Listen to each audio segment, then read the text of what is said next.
Es la 1:30 de la tarde. Y a esta hora estás disfrutando de la mejor programación. Buenas tardes para todos. Qué bueno poder estar aquí con todos ustedes nuevamente en este espacio Legal 20. Espacio que fue creado para toda la comunidad cristiana de la Iglesia Pentecostal Unida de Colombia, del 20 de julio, emitiendo desde la Comuna 13. Espero que usted esté tomando atenta nota de estos programas que hemos venido realizando con temas muy importantes para todos nosotros, no solo para el que está escuchando, sino para nosotros como jurídicos que venimos haciendo este trabajo y plasmando estos temas para todos ustedes. Veníamos hablando del tema del régimen del matrimonio y decíamos entonces que en el régimen del matrimonio definíamos el matrimonio en el Código Civil y que el Código Civil nos decía que el matrimonio es un contrato solemne por el cual un hombre y una mujer se unen con el fin de vivir juntos, de procrear y de auxiliarse mutuamente. También decíamos entonces que había una naturaleza jurídica de ese matrimonio y que tenía una teoría contractual y una teoría institucional, y hablamos de sus características. Entonces decíamos que sus características era eminentemente consensual, decíamos que estaba enmarcado en una unidad, es decir, en una comunidad de vida que están sometidos todas las parejas o cónyuges que están en este régimen matrimonial. También decíamos que una de las características del matrimonio es un solo hombre con una sola mujer. También de las características decíamos que es permanente, es decir, que se contrae con la intención de que perdure. Y decíamos también que una de sus características era su parte legal porque tiene sus formalidades exigidas para un matrimonio, sus efectos y sus derechos y obligaciones. Esos derechos y entonces esas obligaciones a las que hacemos referencia, que seguramente más adelante nos vamos a detener un poquito a hablar de eso, esos derechos y esas obligaciones que tienen las parejas o los matrimonios en el régimen están inmersos en el Código Civil, y donde también existen unos fines para ese régimen de matrimonio. Entonces decimos que las obligaciones y los derechos entre los cónyuges es de carácter recíproco de los deberes conyugales. Decimos también entonces que del deber del respeto también hablamos de la cohabitación o del vivir juntos. Muy importante que usted tenga esta definición de cohabitación. Es bien importante porque pues, la ley lo define así, el de vivir juntos.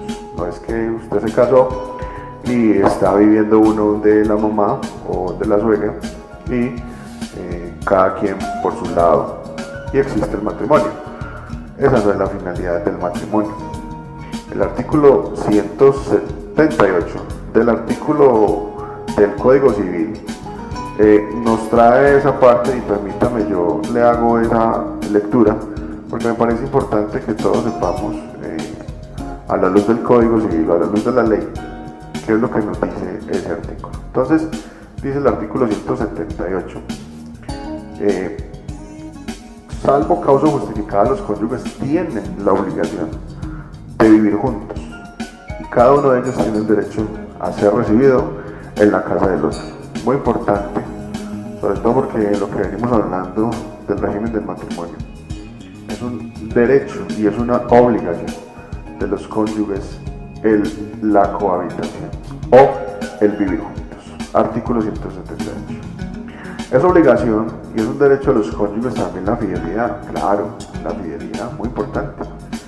El artículo 176 de la misma norma nos dice que es una obligación entre los cónyuges, están obligados a guardarse fe, a socorrerse y ayudarse mutuamente en todas las circunstancias de la vida. Es muy importante porque esta obligación se refiere a la fidelidad que se debe tener, o que los cónyuges están obligados a guardarse fe.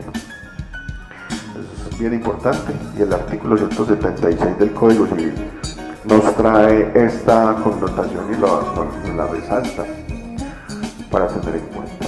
Es una obligación entonces y un derecho de los cónyuges el socorro y la ayuda mutua, como también lo mencionó aquí este artículo 176, que ordena que los cónyuges deben socorrerse, claro, y ayudarse mutuamente en todas las circunstancias de la vida.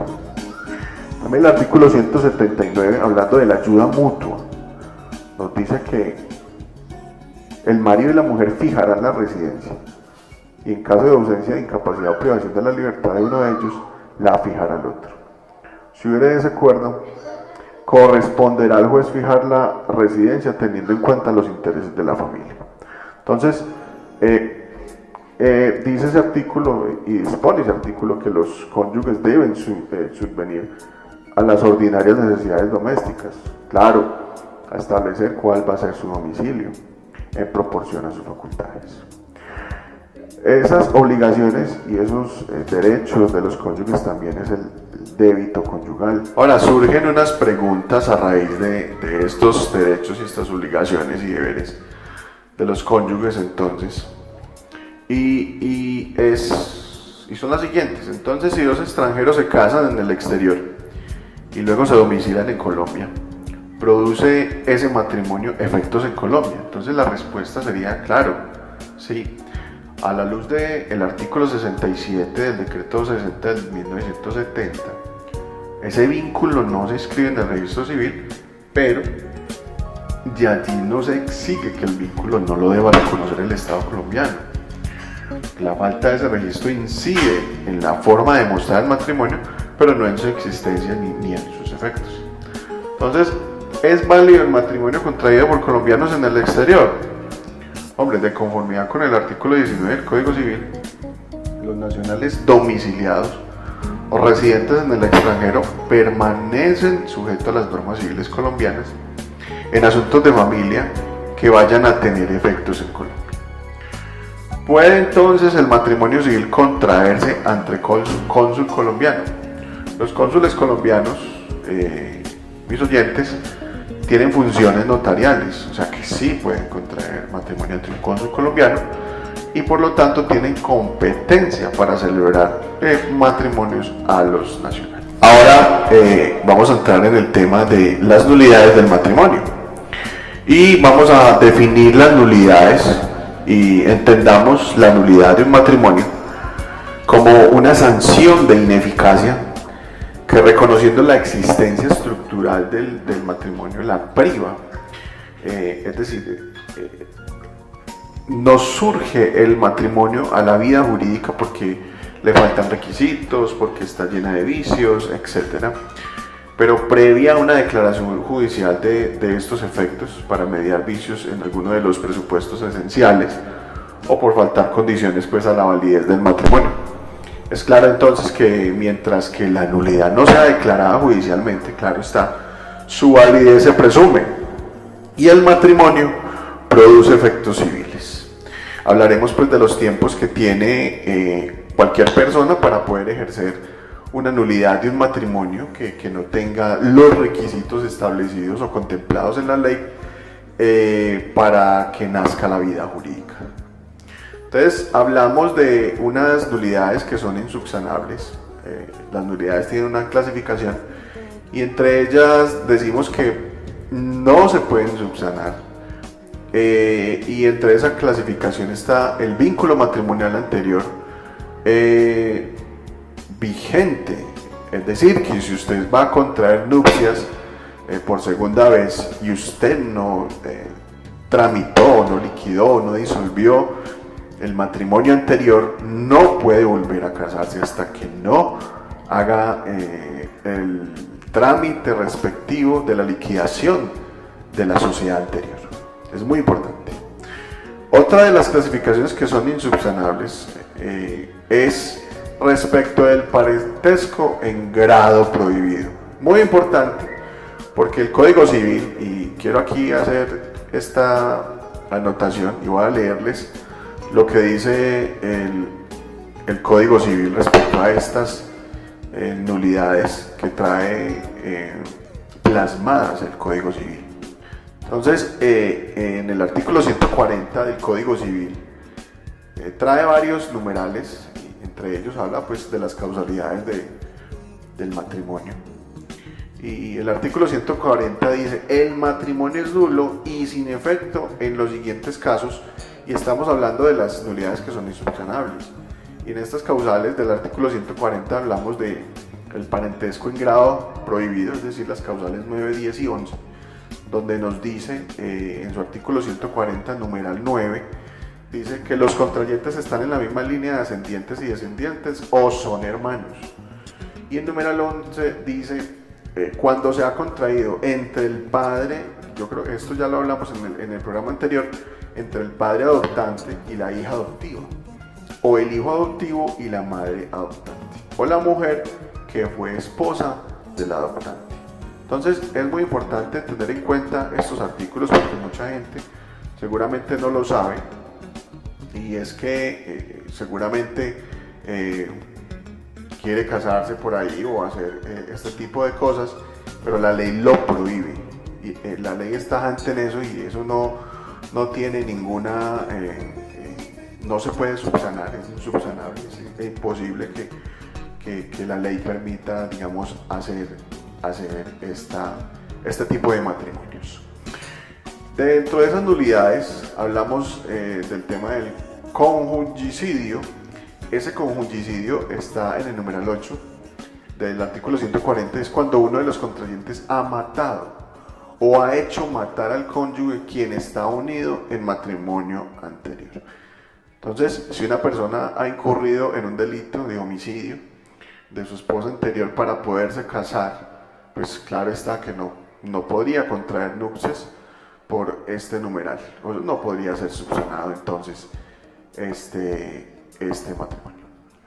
Ahora, como existen nulidades insubsanables que las trae el artículo 140 del Código Civil, también existen unas nulidades que son subsanables. Estas nulidades subsanables solo pueden alegarse por los cónyuges directamente si son capaces, o en caso contrario por intermedio de un representante. Entiéndase capaz aquella persona que ha contraído la mayoría de edad para poder ejercer la autonomía de la voluntad, es decir, que pueda firmar, o en el caso contrario por intermedio de su representante si es menor de edad y tiene que tener autorización para poderse casar, y es decir, que necesita su tutor o la persona que tenga la patria potestad.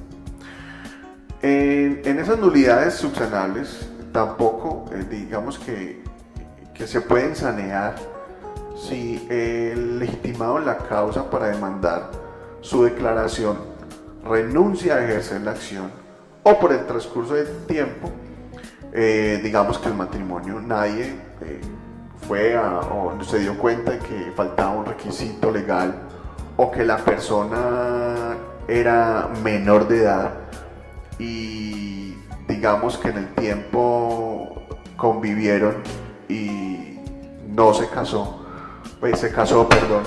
y no se envió la autorización. Digamos que esa nulidad se puede subsanar con la mayoría de edad.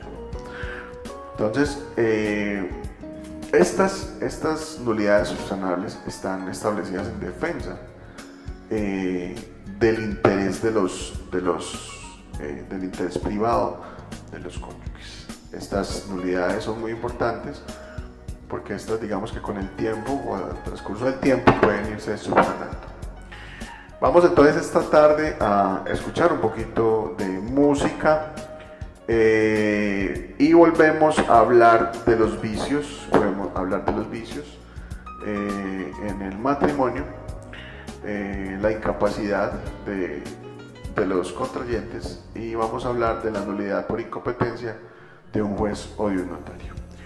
Entonces seguimos hablando, vamos a escuchar una melodía cristiana y volvemos en contados minutos. Estás escuchando un mensaje de salvación desde la Comuna 13 de Medellín. Ay, cómo recuerdo aquellos tiempos.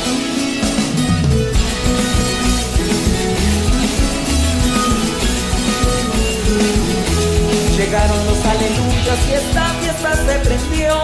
Escúchenlos como dicen, aleluya, gloria a Dios. Llegaron los aleluyas y esta fiesta se prendió. Escúchenlos como dicen, aleluya, gloria a Dios. Esta fiesta se prendió, aleluya, gloria a Dios. Esta fiesta se prendió, aleluya, gloria a Dios. Llegaron los aleluyas y esta fiesta se prendió. Escúchenlos como dicen, aleluya, gloria a Dios. Llegaron los aleluyas y esta fiesta se prendió. Escúchenlos como dicen, aleluya, gloria a Dios. Esta fiesta se prendió, aleluya, gloria a Dios. Esta fiesta se prendió, aleluya, gloria a Dios. Y yo sí sé, que pasó en Pentecostés. Yo sí sé, que pasó en Pentecostés. El Espíritu de Dios se movía con poder. El Espíritu de Dios se movía con poder. Ahí déjalo que se mueva en tu corazón. Y déjalo que se mueva en tu corazón. En tu corazón. Déjalo que se mueva en tu corazón. Déjalo que se mueva. Yo sí sé que pasa en Pentecostés. Yo sí sé que pasa en Pentecostés. El Espíritu de Dios se movía con poder. El Espíritu de Dios se movía con poder. Gozo yo quería, pero lo buscaba donde no lo había. Gozo yo quería, pero lo buscaba donde no lo había. Pero vino Cristo, el autor de la vida, me llenó de gozo el que yo quería. Pero vino Cristo, el autor de la vida, me llenó de gozo el que yo quería. Ahora tengo gozo el que yo quería. Ay, me lleno de gozo el que yo quería. Ahora tengo gozo el que yo quería. Ay, me lleno de gozo el que yo quería. El diablo decía que sí y yo le decía que no. Estuvimos cala el para un lado y para el otro yo. Ya casi para desmayar, no lo logra vencer. Pero invoqué a mi Cristo y el pobre diablo se echó a correr. Y el pobre diablo se echó a correr. Hermano, quiero contarles lo que a mí me sucedió. Quiero que esté muy alerta y que no le pase lo que me pasó. Yo me creía suficiente, pensaba que solo yo. Hasta que aparece un diablo. Ay, hermano, qué susto me dio. Ay, hermano, qué susto me dio. El diablo decía que sí y yo le decía que no. Estuvimos cala el para un lado y para el otro yo. Ya casi para desmayar, no lo logra vencer. Pero invoqué a mi Cristo y el pobre diablo se echó a correr. Y el pobre diablo se echó a correr. Hermano, tenga cuidado, no se dejen engañar. El diablo cual león rugiente anda buscando a quien devorar. No olvide que se disfrazan de aquel que es charlatán. Invoca el nombre de Cristo y verán, hermano, que susto le da. Y verán, hermano, que susto le da. El diablo decía que sí y yo le decía que no. Estuvimos cala el para un lado y para el otro yo. Ya casi para desmayar, no lo logra vencer. Pero invoqué a mi Cristo y el pobre diablo se echó a correr. Y el pobre diablo se echó a correr. Yo solo espero a Jesús de Nazaret. Aquí lo estoy esperando, yo no sé qué espera usted. Yo solo espero a Jesús de Nazaret. Aquí lo estoy esperando, yo no sé qué espera usted. Los hermanos a quien esperan, a Jesús de Nazaret. Las hermanas a quien esperan, a Jesús de Nazaret. La iglesia a quien espera, a Jesús de Nazaret. Y los amigos a quien esperan. Eso sí yo no lo sé, yo solo espero a Jesús de Nazaret. Aquí lo estoy esperando, yo no sé qué espera usted. Yo solo espero a Jesús de Nazaret. Aquí lo estoy esperando, yo no sé qué espera usted. Los hermanos a quien esperan, a Jesús de Nazaret. Las hermanas a quien esperan, a Jesús de Nazaret. La iglesia a quien espera, a Jesús de Nazaret. Los amigos a quien esperan, eso sí yo no lo sé. Que venga Cristo, que venga ya, la iglesia espera con ansiedad. Que venga Cristo, que venga ya, la iglesia espera con ansiedad. Los astrólogos predicen cosas que han de venir. Los astrólogos predicen cosas que han de venir. Pero ni uno de ellos sabe qué día se va a morir. Pero ni uno de ellos sabe qué día se va a morir. Que venga Cristo, que venga ya, la iglesia espera con ansiedad. Que venga Cristo, que venga ya, la iglesia espera con ansiedad. Me puse a mirar al cielo y una voz empezó a hablar. Me puse a mirar al cielo y una voz empezó a hablar. El mensaje me decía, pronto te vengo a llevar. El mensaje me decía, pronto te vengo a llevar. Que venga Cristo, que venga ya, la iglesia espera con ansiedad. Que venga Cristo, que venga ya, la iglesia espera con ansiedad. Que venga Cristo, que venga ya, la iglesia espera con ansiedad. Que venga Cristo, que venga ya, la iglesia espera con ansiedad.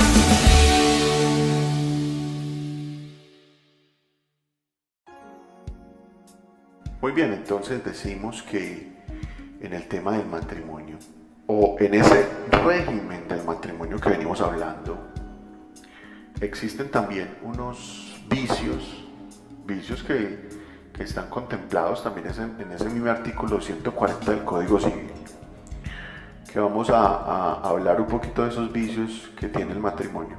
Y uno muchas veces cree que el matrimonio simplemente es firmar y ya, o estar enamorados y ya, pero trae un sinnúmero de connotaciones muy importantes el matrimonio en la ley, que es muy importante conocerlas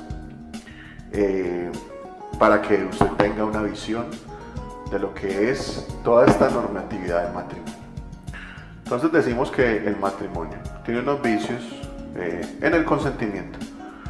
En este mismo artículo, en las causales número 1, 5 y 6, y entonces hablamos que tenemos unos vicios del consentimiento en el error, y ese artículo 140 nos trae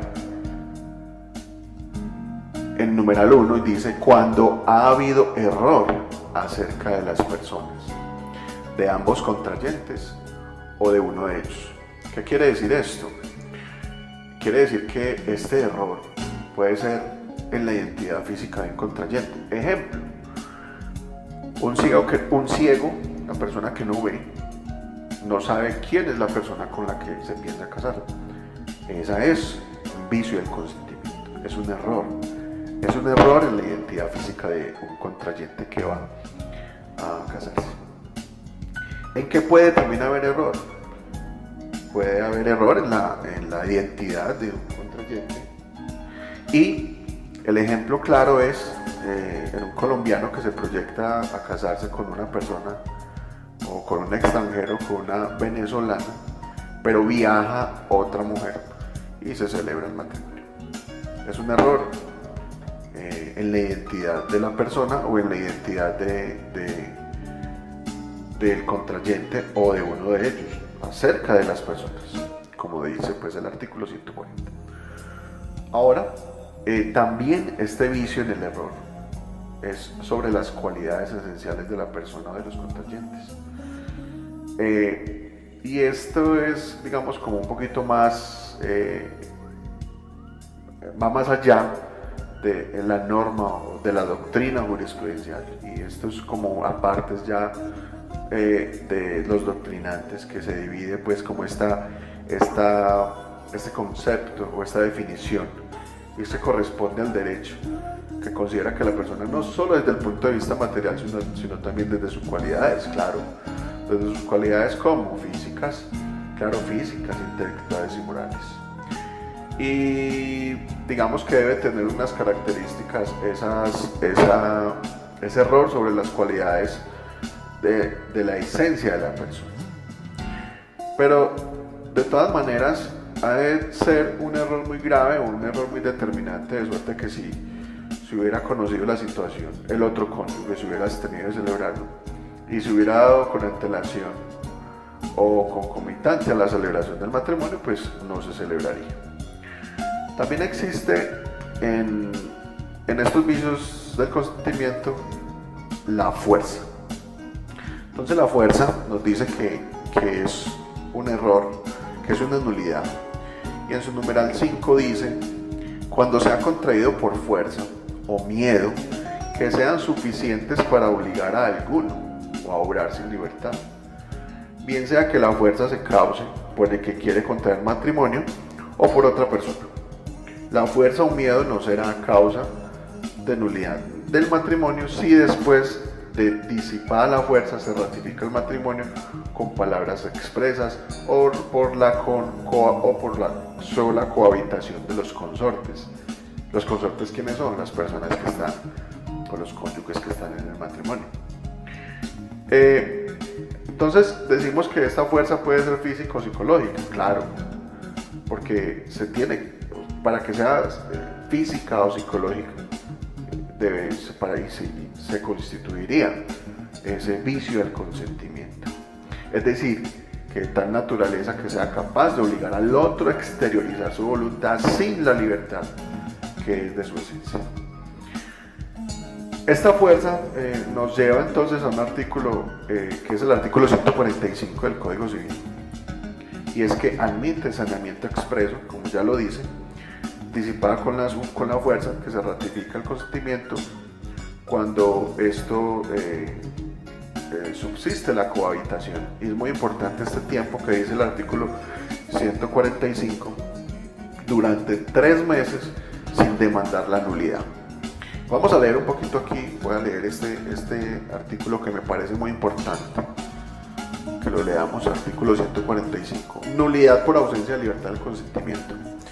Y dice: las nulidades a que se contraen los numerales 5 y 6 no podrán declararse sino a petición de la persona a quien se hubiera inferido la fuerza, causado el miedo u obligación a consentir. Entonces, esta norma tuvo unos apartes, unas reformas. Entonces dice: no habrá lugar a la nulidad por las causas expresadas en dichos incisos si después de que los cónyuges quedaron en libertad han vivido juntos por el espacio de 3 meses sin reclamar. Entonces, este vicio del consentimiento, ya hablamos del error, hablamos de la fuerza también. Ya vamos a hablar entonces de la incapacidad de los contrayentes, que también es un vicio en el consentimiento. Entonces este artículo 140 nos habla de la nulidad del matrimonio y dice en ese inciso 2, en el numeral 2, perdón, cuando se ha contraído entre un varón menor de 14 años y una mujer y una menor, o cuando cualquiera de los dos sea respectivamente menor de aquella edad, de la edad de ambos. Entonces, estas numerales, numeral 2 y numeral 3, el 3 dice: cuando para celebrarlo haya faltado el consentimiento de alguno de los contrayentes o de ambos, la ley se presume falta de consentimiento. Entonces, esta incapacidad de los contrayentes se distingue entre la incapacidad por la edad, ¿cierto?, y aquella que proviene de la enfermedad. Entonces, son 2 cosas muy diferentes. Entonces, la incapacidad por la edad, en el numeral 2, el matrimonio es nulo cuando se ha contraído entre impúberes, es decir, entre menores de 14 años, o cuando cualquiera de los dos sea. Pero el artículo 143, que ya leímos ahorita, digamos que establece como formas de saneamiento de esta causal, y es que cuando transcurridos 3 meses de llegada a la pubertad no hay demanda de la nulidad. Entonces es muy importante pues que tengamos claro el tema de los menores de edad, hablando de los menores de 14 años.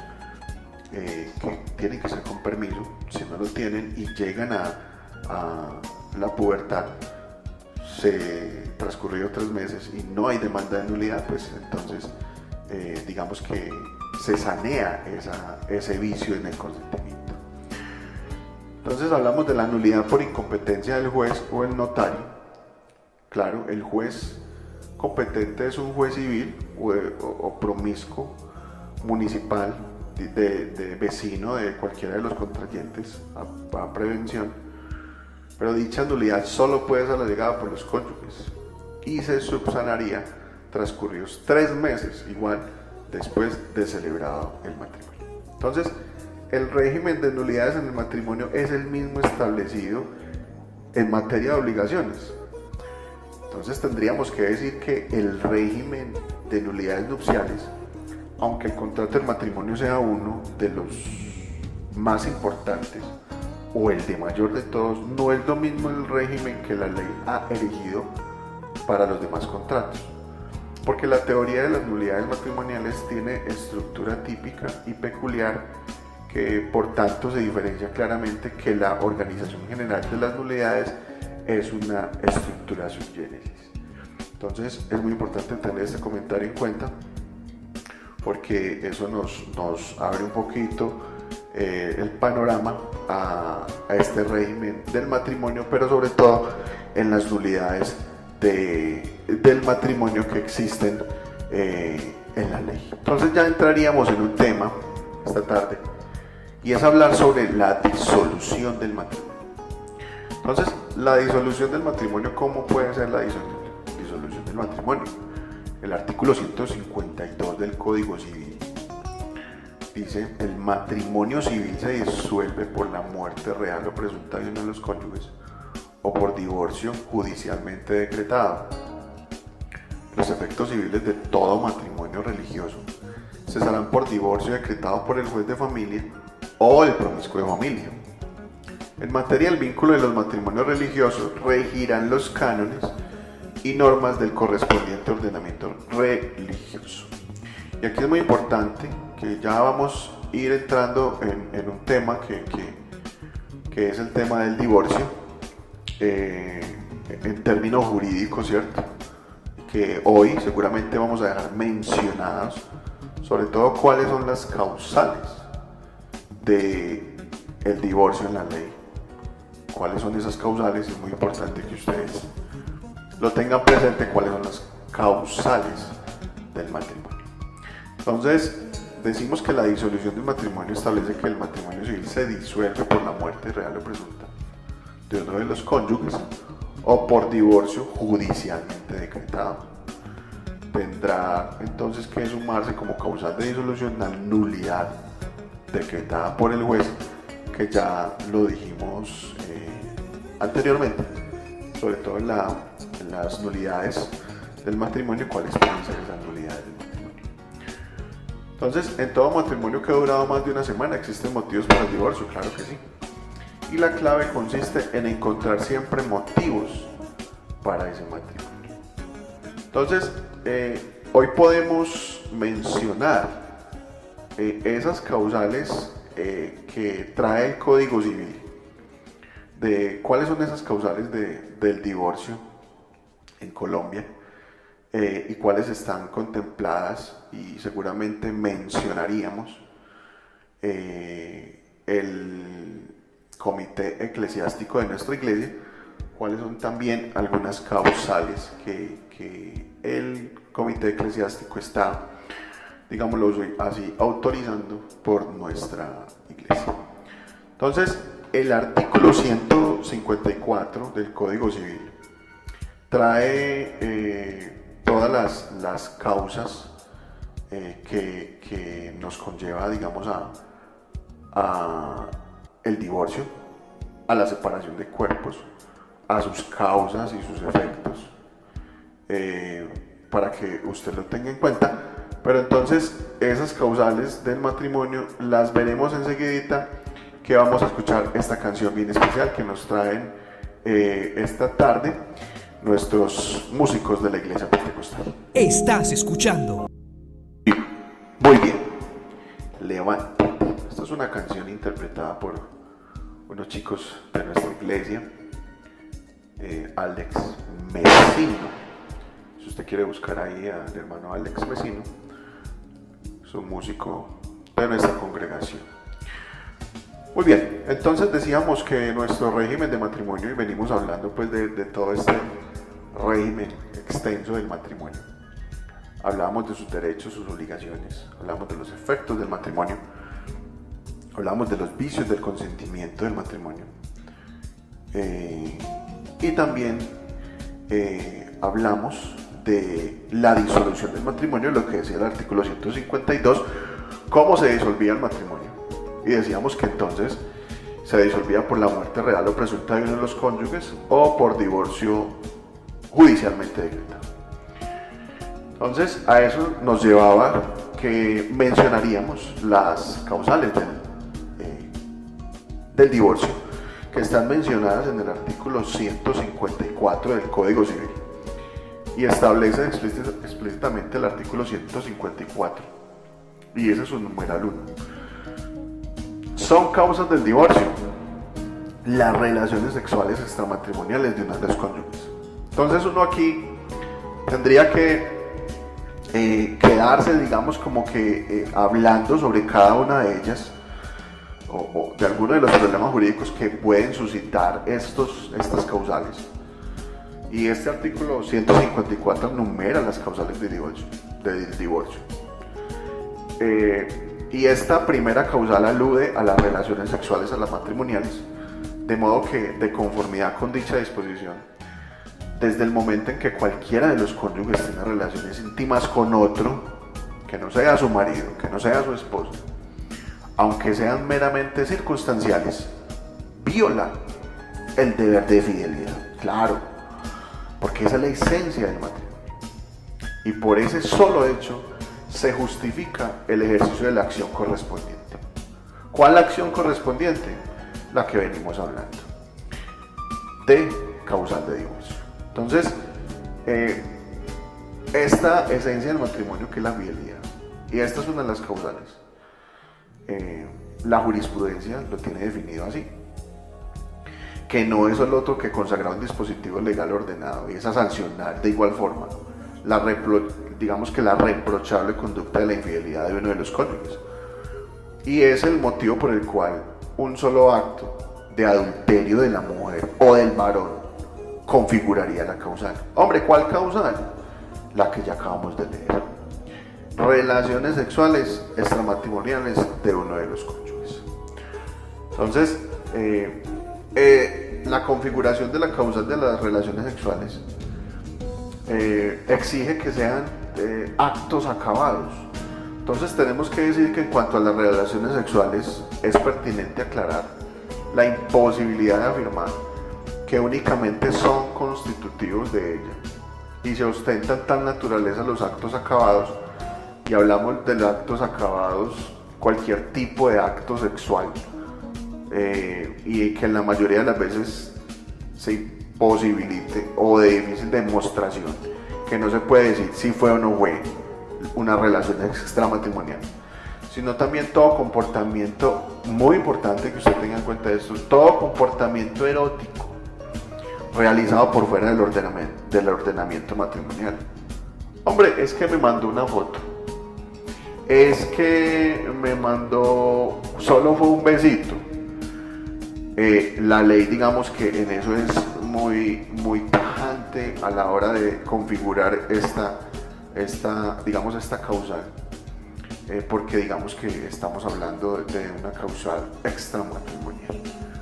Pues si ello no tiene la virtud de colocar en tela de juicio la legitimidad de los hijos, por ejemplo, entre otras, una de las razones de política legislativa para la consagración del deber de fidelidad, se constituye atentado grave, pudiendo generar sanción que corresponde a su violación. Entonces, tenemos que tener en cuenta que no solamente es lo que está plasmado en la ley, sino que hay sanciones respecto de las causales que vamos a mencionar, siendo, digamos, un cónyuge culpable porque de eso hablaremos, pues quién es cónyuge culpable y quién no es cónyuge culpable.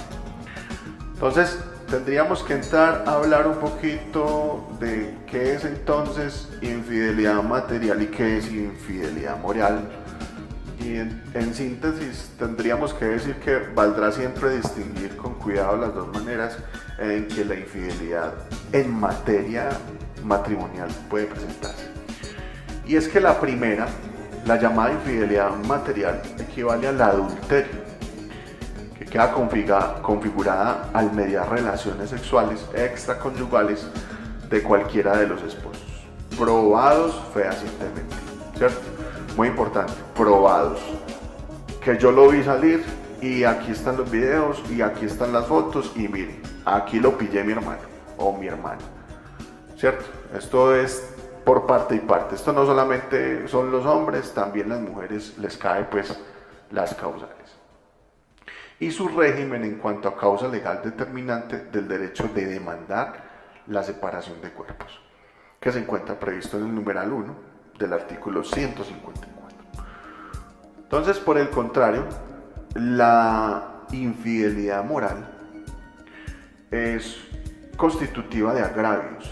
En tal concepto también motivo legal para ejercitar el derecho con fundamento en el numeral 3 del artículo recién mencionado, que tienen su fuente en comportamientos incompatibles con el deber de fidelidad conyugal, pero siempre en el entendido, repetimos esto, siempre en el entendido, que conductas culposas de esta especie únicamente podrán dar lugar a la separación si, en virtud de las secuelas que acarreen la unidad de vida matrimonial, se perturba, de modo tal que al otro cónyuge y frente a este estado de cosas impuesto y mantenido por voluntad de ellos no pueda exigirse la continuación de la relación, porque ya no le es posible tratar al ofensor con el amor o con la atención que según la esencia del matrimonio entre sí se deban los casados. Entonces esa es como la infidelidad material, ya no la quiero.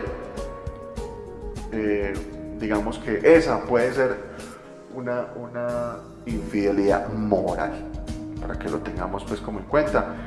Estos apartes son extraídos de sentencias judiciales, de jurisprudencia en materia de familia, que la Corte ya ha establecido y que digamos que los abogados tenemos esas fundamentos jurídicos para poder establecer que estas causales, cómo se determinan, y a la hora de defender un cónyuge culpable, cómo entrar a defenderlo.